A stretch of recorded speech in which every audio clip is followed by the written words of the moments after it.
નમસ્તે એક્ઝામ ગુરુના વહાલા વિદ્યાર્થી મિત્રો આજે આપણે છે ને પૃથ્વીના ચહેરા પર દેખાતા જે જુદા જુદા આકારો છે મતલબ કે પર્વતો ઉચ્ચ પ્રદેશો અને મેદાનો એની એકદમ રોમાંચક સફરે જવાના છીએ તૈયાર છો બધા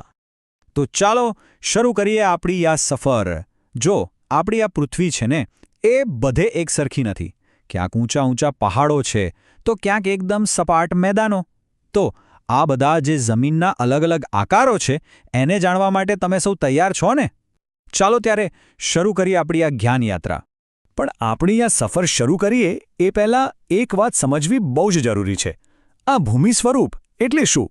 તો સાવ સાદી ભાષામાં કહું ને તો ભૂમિ સ્વરૂપ એટલે જમીનનો એવો ભાગ જે દરિયાની સપાટીથી અલગ અલગ ઊંચાઈ પર હોય અને એનો પોતાનો એક ચોક્કસ આકાર હોય એક ઢોળાવ હોય બસ આટલું જ જેમ કે આપણે પર્વતો જોઈએ કે પછી સપાટ મેદાનો જોઈએ આ બધાને જ ભૂમિ સ્વરૂપ કહેવાય તો આપણી સફરમાં સૌથી પહેલાં ક્યાં જઈશું આપણે જઈશું સૌથી ઊંચી જગ્યાએ એટલે કે પર્વતો પર હવે પર્વત કોને કહેવાય તો યાદ રાખ્યો જમીનનો એવો ભાગ જે સમુદ્રની સપાટીથી 900 મીટર કરતાં પણ વધુ ઊંચો હોય ને એને પર્વત કહેવાય પર્વતોમાં પણ અલગ અલગ પ્રકાર હોય સૌથી પહેલો પ્રકાર છે ગેડ પર્વત આનું નામ જ કેવું છે ગેડ ચલો એક મસ્ત ઉદાહરણથી સમજીએ તમે એક કાગળ લો અને એને બંને બાજુથી દબાવો શું થશે એમાં ગળીઓ પડી જશે બરાબર બસ એક્ઝેક્ટલી આવું જ જમીનની અંદર થાય છે દબાણના કારણે જમીનમાં ગળીઓ પડે અને એમાંથી બને છે ગેડ પર્વત અને એનું સૌથી મોટું ઉદાહરણ ખબર છે આપણો હિમાલય ચાલો હવે બીજો પ્રકાર જોઈએ ખંડ પર્વત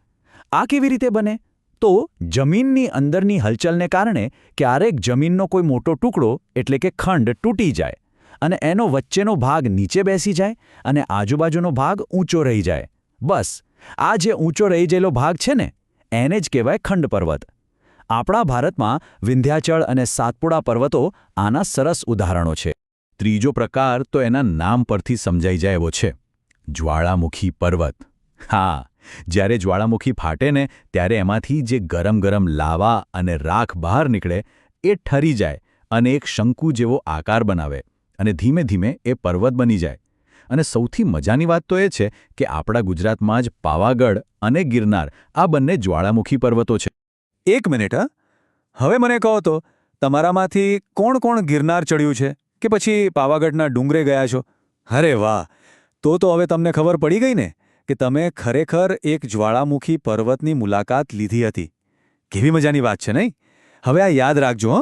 અને પર્વતોનો છેલ્લો ચોથો પ્રકાર છે અવશિષ્ટ પર્વત અવશિષ્ટ એટલે શું એટલે કે બચેલો ભાગ જુઓ સમય જતાં શું થાય કે પવન પાણી વરસાદ આ બધાને કારણે જે મોટા મોટા પર્વતો હોય ને એ ધીમે ધીમે ઘસાતા જાય અને ઘસાઈને જે છેલ્લે નાનો ભાગ બચે એને કહેવાય અવશિષ્ટ પર્વત ભારતની ખૂબ જ જૂની અરવલ્લી પર્વતમાળા આનું જ એક ઉદાહરણ છે ચાલો ભાઈ પર્વતોની ઊંચાઈઓ તો આપણે જોઈ લીધી હવે આપણે થોડા નીચે ઉતરીએ એક એવી જગ્યાએ જઈએ જે ઊંચી તો છે પણ એની ટોચ પર્વત જેવી અણીદાર નથી પણ ટેબલ જેવી સપાટ છે આ જગ્યાને કહેવાય ઉચ્ચ પ્રદેશ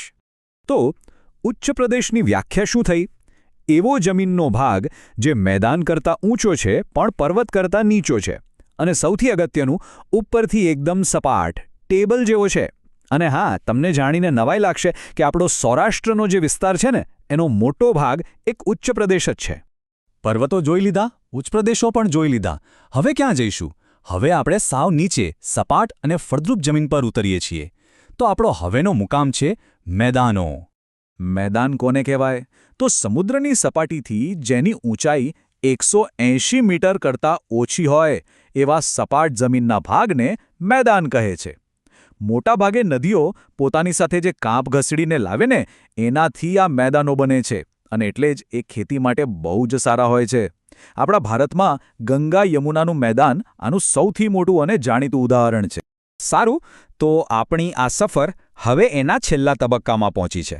હવે આપણે એક એવે રોમાંચક જગ્યાએ જઈ રહ્યા છીએ જ્યાં જમીન અને પાણી એટલે કે દરિયો એકબીજાને મળે છે અને ત્યાં પણ બહુ મજાના આકારો બને છે ચાલો જોઈએ જુઓ દરિયા કિનારે મુખ્યત્વે બે શબ્દો વારંવાર સાંભળવા મળે છે એક છે ઉપસાગર અને બીજો છે અખાત ઉપસાગર એટલે દરિયાનો એવો મોટો ભાગ જે જમીનની અંદર સુધી ફેલાયેલો હોય, આમ ખુલ્લો હોય. પણ અખાત એટલે શું? તો પાણીનો એવો ભાગ જે 3 બાજુથી જમીનથી ઘેરાયેલો હોય, એકદમ સાંકડો. જેમ કે આપણા ગુજરાતમાં જ છે ને, કચ્છનો અખાત અને ખંભાતનો અખાત. ચાલો ફટાફટ બીજા 3 નાના નાના આકારો પણ સમજી લઈએ. પહેલું છે ભૂશીર, એટલે કે જમીનનો એક છેડો જે લાંબો થઈને દરિયાની અંદર સુધી જતો હોય, જેમ કે ભારતનો છેલ્લો છેડો કન્યાકુમારી. પછી છે ટાપુ, એ તો બધાને ખબર જ હોય, ચારે બાજુ પાણી અને વચ્ચે જમીન. અને છેલ્લે સામુદ્રધુની, એટલે 2 મોટા દરિયાને જોડતો પાણીનો એક સાંકડો રસ્તો, જેમ કે ભારત અને શ્રીલંકા વચ્ચે પાલ્કની સામુદ્રધુની આવેલી છે. તો વિદ્યાર્થી મિત્રો, કેવી રહી આપણી આ પૃથ્વીના અલગ અલગ સ્વરૂપોની સફર? મજા આવીને? આ પર્વતો, ઉચ્ચ પ્રદેશો, મેદાનો, આ બધું જ કુદરતે આપેલી એક અમૂલ્ય ભેટ છે. અને એ આપણા બધાના જીવન માટે ખૂબ જ ઉપયોગી છે. અને હા મિત્રો, તમે પર્વતો અને મેદાનોની આ સફરમાં કેટલું યાદ રાખ્યું એ જાણવું છે તો અત્યારે જ અમારી વેબસાઇટ www.examnoguru.com ની મુલાકાત લો. ત્યાં આ પ્રકરણની એલો એટલે કે અધ્યયન નિષ્પત્તિ આધારિત સ્પેશિયલ ક્વિઝ આપેલી છે. એ ટેસ્ટ આપો અને તમારું નોલેજ ચેક કરો. ફરી મળીશું, ત્યાં સુધી આવજો.